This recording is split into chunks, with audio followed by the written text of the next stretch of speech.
دراصل یہ ایک ڈیل ہے مسیح کے بدن اور خون کی شراکت، اور وہ ہے زندگی کی ڈیل۔ آپ ایک وقت میں ایک چیز کا چناؤ کر سکتے ہیں، زندگی یا موت۔ پرانے عہد نامہ میں استثناء کی کتاب میں خداوند نے فرمایا، میں تیرے سامنے زندگی اور موت کو رکھتا ہوں، تو چن لے کہ تجھے زندگی چاہیے یا موت۔ تو یہ چناؤ ہے۔ لیکن بہت دفعہ ہم انسان ہوتے ہوئے یا کسی عبادت کا حصہ بننے کے لیے اس چناؤ کو مس کرتے ہیں۔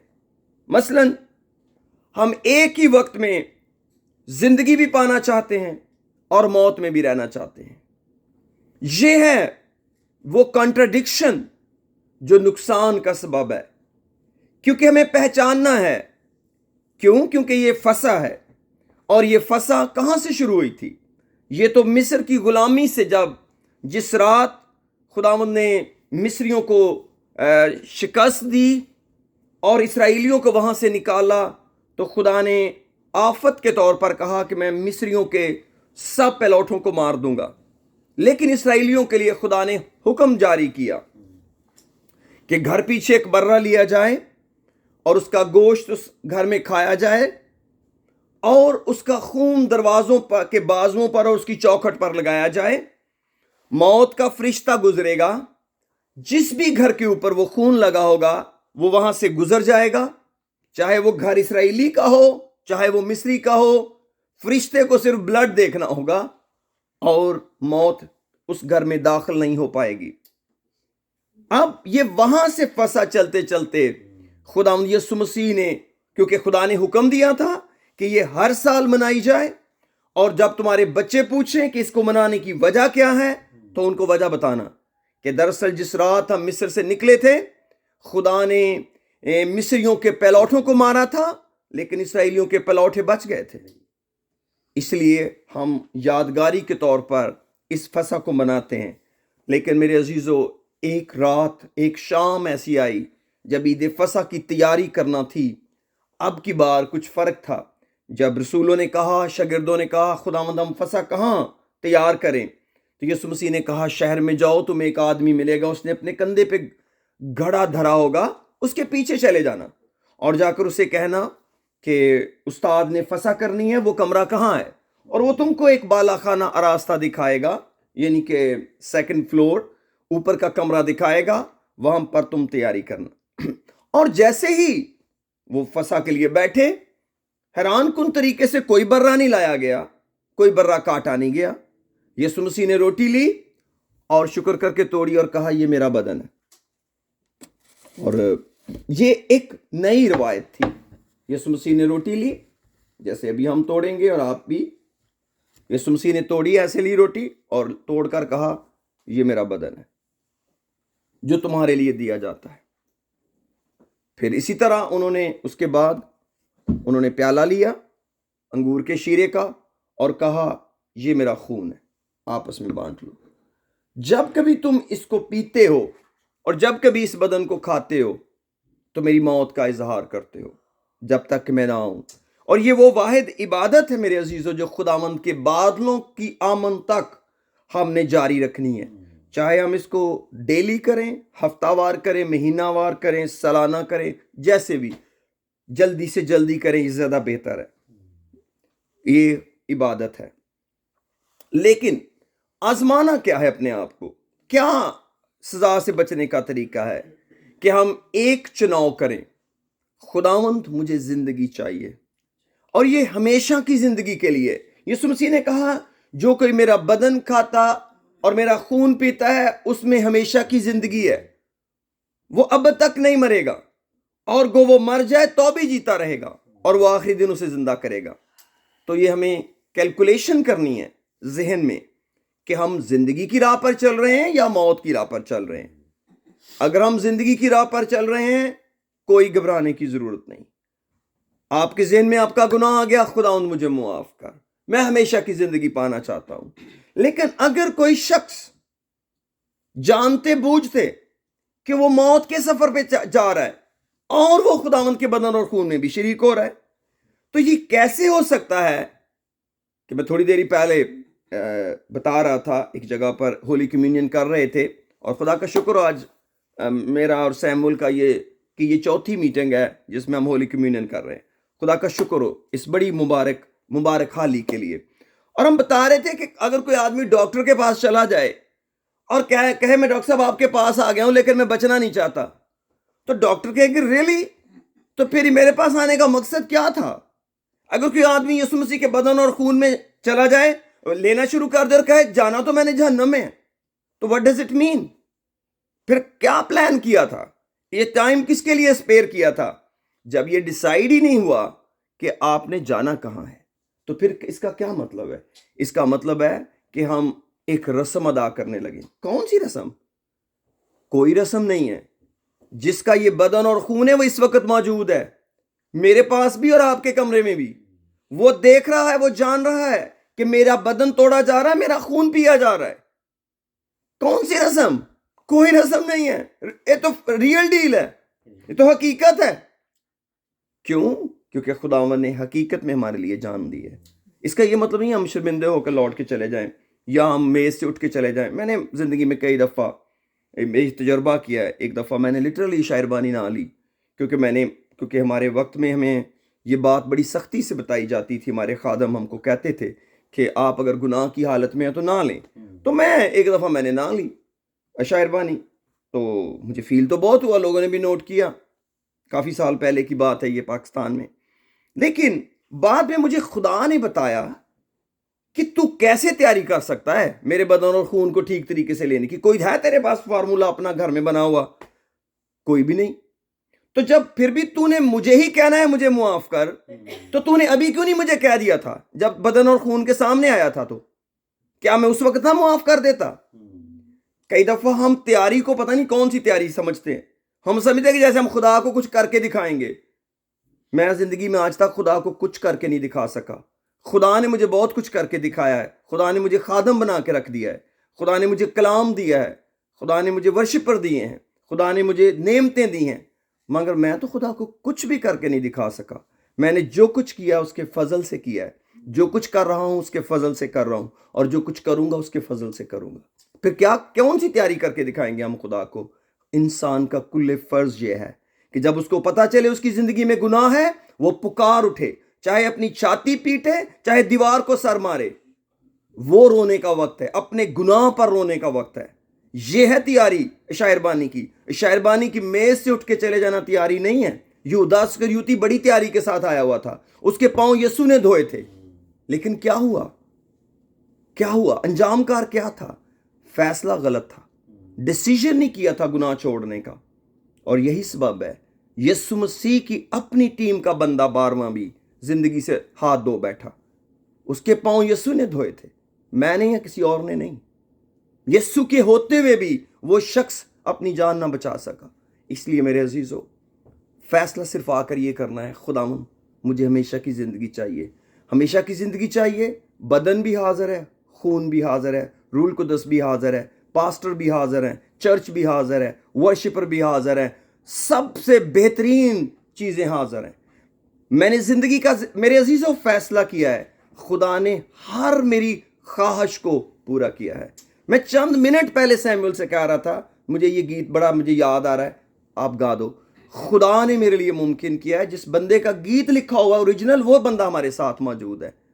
یہ معمولی بات نہیں ہے، میرے لیے معمولی بات نہیں ہے. کم از کم یہ خدا کا پیار ہے، یہ خدا کا فضل ہے.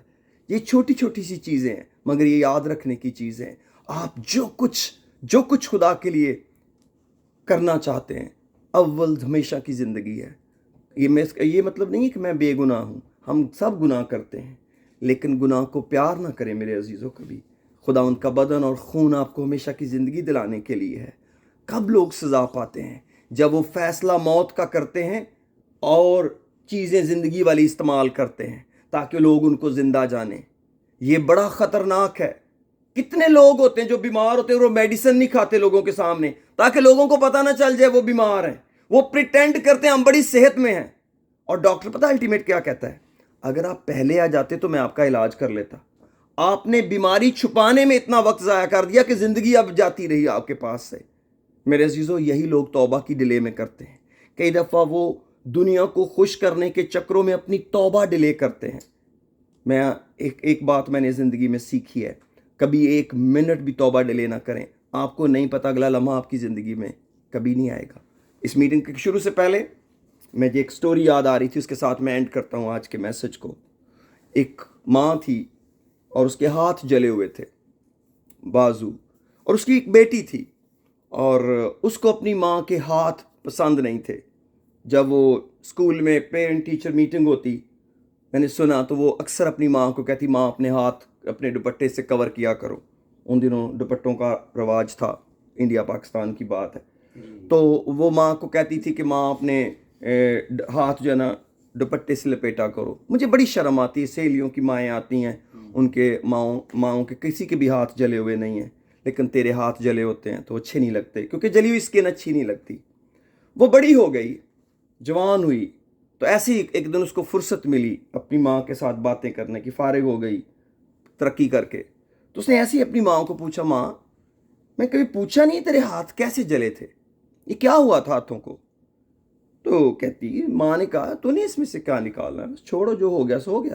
کہتی نہیں ماں, مجھے پتہ ہونا چاہیے میری ماں کے ہاتھ کیوں جلے ہیں. میں تجھے اتنے سال ایک ہی بات کہتی رہی, اپنے ہاتھ ڈھانپ, اپنے ہاتھ ڈھانپ. اس نے کہا پھر اچھا ایسا ہوا تھا کہ ایک دفعہ تو بہت چھوٹی بچی تھی اور ہمارے گھر کو آگ لگ گئی, اور ہم سب باہر نکلے اور پتہ چلا کہ جو ہمارا بیڈ روم ہے وہ جل رہا ہے, اور تو اندر بیڈ کے اوپر تھی, اور آگ اتنی زیادہ تھی, لیکن میں اندر کود گئی اس آگ میں, اور میں نے تجھے اپنے سینے سے لگا لیا اور تجھے چھپا لیا. لیکن تپش اتنی زیادہ تھی کہ میرے ہاتھوں کی باہر کی جلد جل گئی, اور تجھ کو بچاتے ہوئے میں جل گئی. تو وہ زور زور سے رونے لگی, کہنے لگی, ماں مجھے بچانے کے لیے تو نے اپنے ہاتھ جلائے تھے, جن ہاتھوں سے میں آج تک نفرت کرتی رہی, کیا وہ میری وجہ تھی؟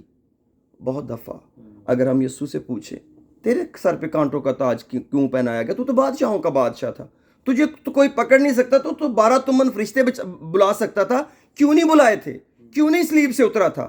لوگ تیرا مذاق اڑا رہے تھے تیرے نبی ہونے کا, اتنا بڑا نبی ہے, نیچے اتر, دیکھے تو کتنا بڑا نبی ہے, اپنی جان بچا, لوگوں کے درد دور کرنے والے, اب کہاں گیا تیرے معجزے؟ لیکن وہ چپ رہا. کس کے لیے؟ میری اور آپ کی نجات کے لیے. اس نے منہ نہیں کھولا بھیڑ کی طرح, اور وہ ہمارے لیے بلیدان ہوا. میرے عزیزو, ہمیں اس موت کو یاد رکھنے کی ضرورت ہے کہ کوئی ہمارے لیے مرا ہے تاکہ ہم سدا جیتے رہیں اور کبھی نہ مریں. اگر آپ زندگی میں سوچتے ہیں کہ آپ کو آسمان کی بادشاہی میں نہیں جانا, میرے عزیز, یہ پیالہ کچھ کرنے والا نہیں آپ کے لیے, یسوع بھی کچھ کرنے کے لیے نہیں آپ کے لیے. وہ کچھ نہیں کر سکتا جب تک انسان نہ کہے مجھے آسمان کی بادشاہی میں جانا ہے. اگر وہ ایک شخص کو دنیا میں, ایرک اس کا نام, وہ جبرن اپنی بادشاہی میں لے کے گیا, خدا کو ہر گنہگار کو لے کے جانا پڑے گا, کیونکہ خدا انصاف کا خدا ہے. اگر ایک شخص کے نام ماننے پر بھی اس کو آسمان کی بادشاہی دی گئی, دنیا کے ہر شخص کو آسمان کی بادشاہی دینی پڑے گی. اس لیے خدا اپنے قانون نہیں توڑتا, وہ انسان سے ایک ہی بات کہتا ہے, بس توبہ کرو, آسمان کی بادشاہی نزدیک آ گئی ہے. توبہ کرو, آسمان کی بادشاہی نزدیک آ گئی. اگر آسمان کی بادشاہی پہ جانا ہے تو پھر گناہ کو پیار کرنا چھوڑ دیں. اگر گناہ کو پیار کرنا ہے تو پھر یہ کچھ بھی نہیں کرے گا. یہ سنجیدہ ڈیل ہے. بہت دفعہ ہم ہر چیز کو مذہبی بنانے کی کوشش میں لگے رہتے ہیں, لیکن مجھے آج خدا نے کہا, میرے دل میں یہ بات ڈالی تھی کہ یہ جس کا بدن اور خون ہم لے رہے ہیں وہ خود ہمارے بیچ میں موجود ہے. وہ ہمارے دلوں کو جانتا ہے, وہ ہمارے خیالوں کو, ہماری سوچ کو جانتا ہے. گھبرانے کی کوئی بات نہیں.